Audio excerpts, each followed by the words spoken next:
कर्म करने जाता हूं लेकिन कांड हो जाता है, ये कहावत बीजेपी के विधायक बालमुकुंद चारिये पर पूरी तरह फिट बैठती है।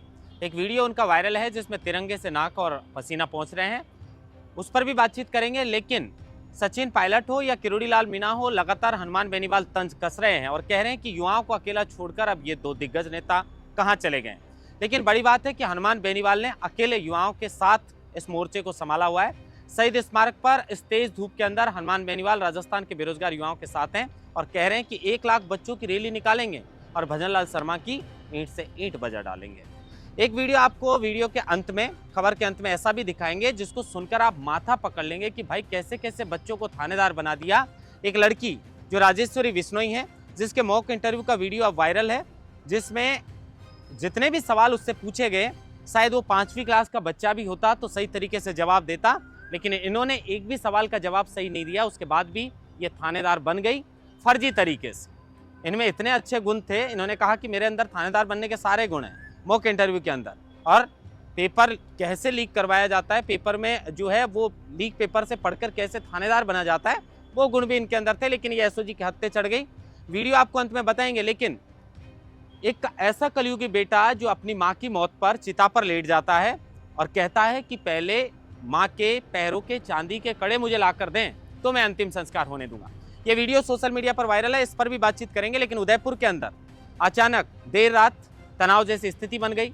जो एसपी है योगेश गोयल, उन्होंने खुद जाकर मोर्चा संभाला। भारी मात्रा में वहां पर सुरक्षा बल तैनात किया गया। दूसरे दिन जो है वो प्रतिष्ठान बंद करके सारे व्यापारी हैं वो धरना प्रदर्शन करते हैं और उसके बाद 5 आरोपियों को गिरफ्तार किया जाता है, मामले को शांत करवाया जाता है। इन सभी खबरों पर आज विस्तार से बातचीत करेंगे। नमस्कार, आप देख रहे हैं लोकमत हिंदी और मैं हूं आपके साथ महेंद्र मांसुटा।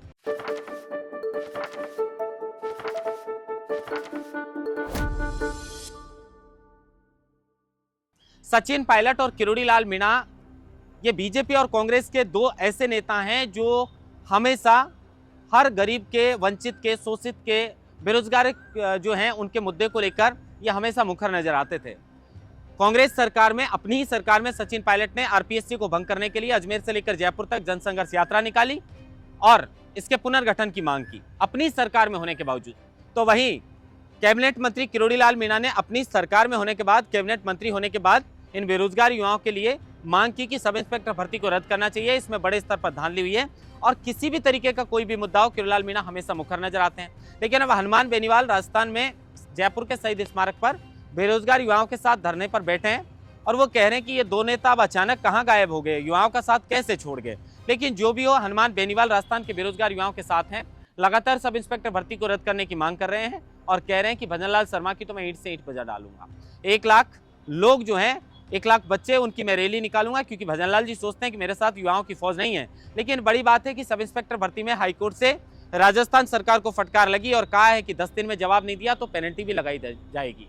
अब आप सोचिए, लेकिन सरकार ने बहाना लगाया है। सरकार ने कहा है कि देश में जिस तरीके की विषम परिस्थितियां थी उसके चलते ये मीटिंग हमारी नहीं हो पाई है। 10 दिन, 4 हफ्ते का समय मांगा, लेकिन 10 दिन में आप कोर्ट ने जवाब देने के लिए कहा है।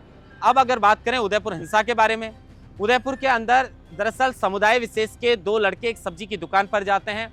सब्जी का भाव पूछने को लेकर ये मामला इतना बढ़ जाता है कि वो गुस्से में वहां से जाते तो हैं, लेकिन कुछ देर बाद वापस लौट कर आते हैं 4-5 लोग और उसके बाद धारदार हथियार से सब्जी विक्रेता पर हमला कर देते हैं। वो घायल हो जाता है, लहूलुहान हो जाता है। उसके बाद निकटतम जो एमबी अस्पताल है उसमें गंभीर अवस्था में उसे भर्ती करवाया जाता है, उसका इलाज चलता है। लेकिन वहां पर जो स्थानीय लोग हैं वो एकत्रित हो जाते हैं और गुस्से में आसपास वहां पर आगजनी कर देते हैं। आगजनी करने के बाद पुलिस प्रशासन जो है वो मौके पर पहुंचता है, दमकल मौके पर पहुंचती है और हालातों को देखते हुए जो एसपी हैं योगेश गोयल, वो खुद मौका संभालते हैं। 4 थानों की पुलिस उदयपुर में तैनात की जाती है।